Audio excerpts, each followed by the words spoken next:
Good morning, everybody. It is Friday, April the 4th, and we are back once again to answer your questions, talk about this week's highlights, and also give you a little bit of a preview of what's coming up next on the channel. Stick around.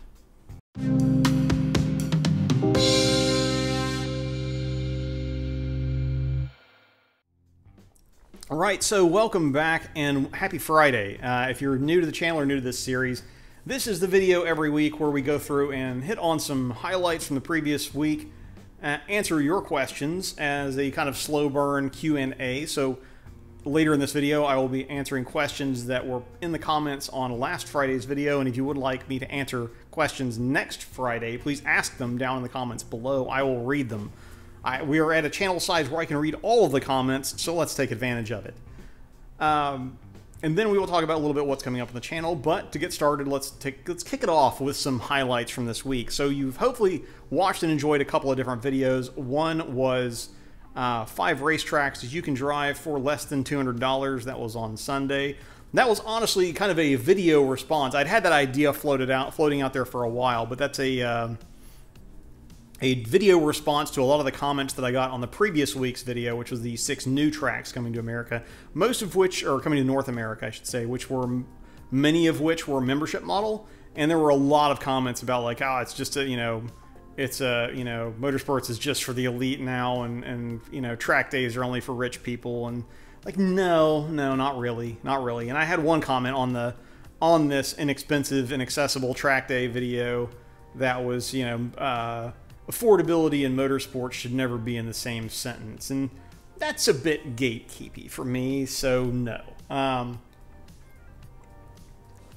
Obviously if you're capitalizing that and saying motorsports, so like you're trying to do racing, then absolutely it is one of the easiest ways to burn a lot of money. However, in context of just doing a hobby in general, I think that your average, a person with like, you already own a car that you have for the sake of enjoying that car, then I think you can enjoy the track day hobby for about for maybe less money than you could enjoy like ball golf.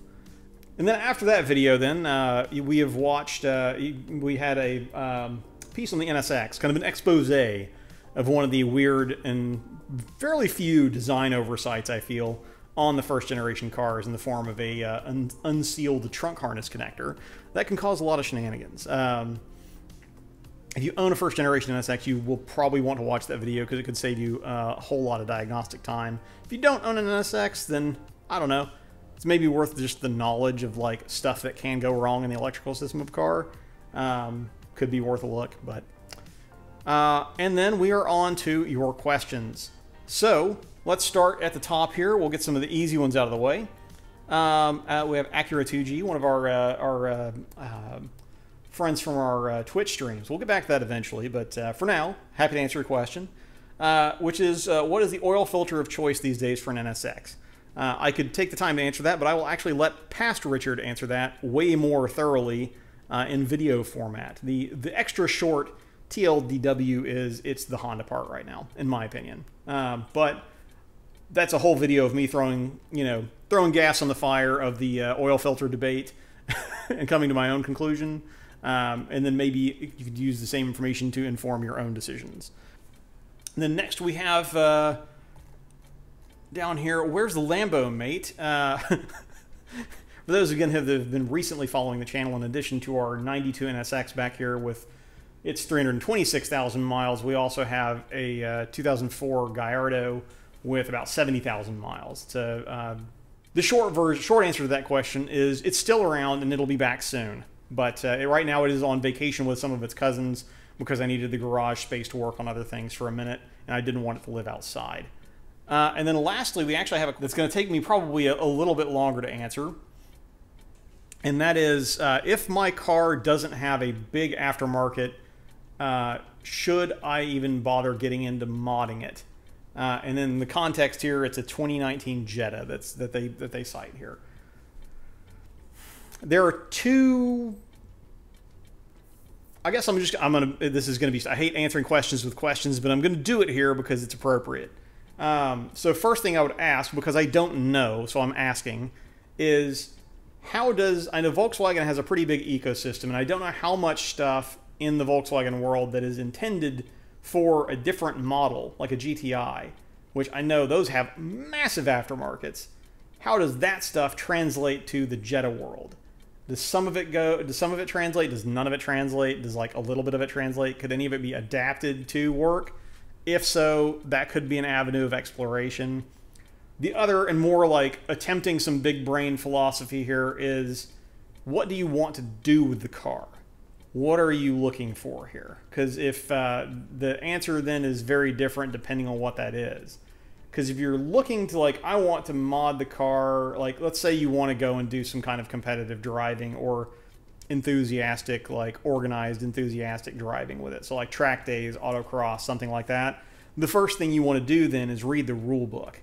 And that will then inform you about what you should even pursue mod-wise, because I know from experience, my own experience with SCCA autocross, something as innocuous as putting a cold air intake on there, which you wanted on there for like the sound and a little bit of horsepower gain, and because it's inexpensive, that's going to instantly class you with cars against which you will be really uncompetitive, versus leaving the intake alone, but you could put a catback exhaust on it and a sway bar, then you're legal for the, you know, the more entry-level, like stock-ish classes, and can still go out and have fun, but then you're actually running where you have a chance of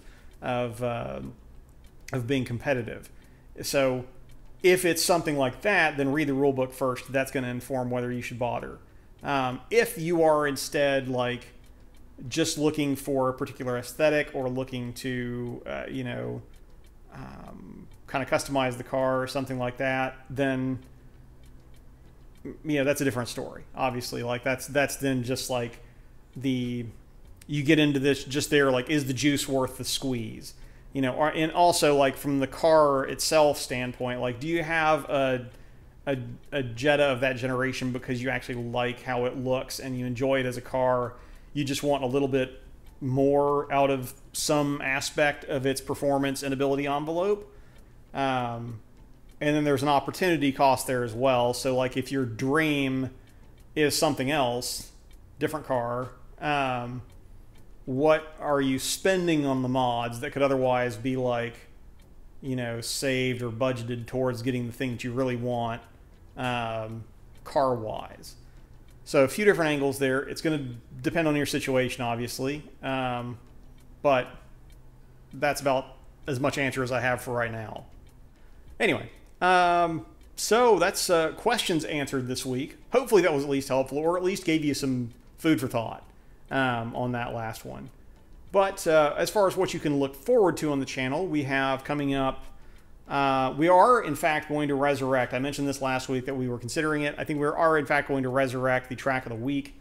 But in this case, it's going to be track of the month, because when I started doing track of the week and why that series didn't last was that it was much more difficult than I expected to put together an intelligently produced and presented video about a track that I hadn't been to and that I knew nothing about, and was potentially in a country where I didn't speak the language. And I can't bring myself to just churn out crap. So nothing I do on the channel outside of maybe the odd like overlay graphic or something like that is, I don't use AI for anything right now. So there's no AI scripting, there's no AI recording, there's no like, I'm not going to be that like an infographic show where all I do is write a script and then have AI do the rest. It is, and that's not me just being old. That's just, you know, that's my thought process. I want to know the things. I don't just want to present the things, and in doing so, I have to be I cannot not be thorough. So, track of the month, though, that should stick around a while, because a month gives me time to actually thoroughly research, put together an intelligent script, and then present it in a way that's going to be, you know, hopefully consumable. So, look forward to that, and then we'll have maybe one more video on the NSX while it's in the garage before we change scenery in here again at all. And so yeah, so you can look forward to that. A little bit of track content, a little bit of NSX content, a little bit of other stuff. We'll see.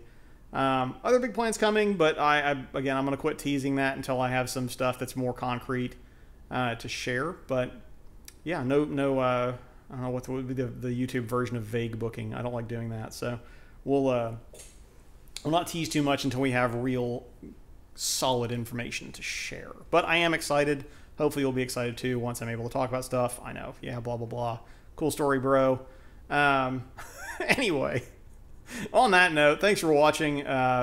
Enjoy your weekend. I'm Richard. This is Lap the World. We'll see you guys in the next video, if not the track.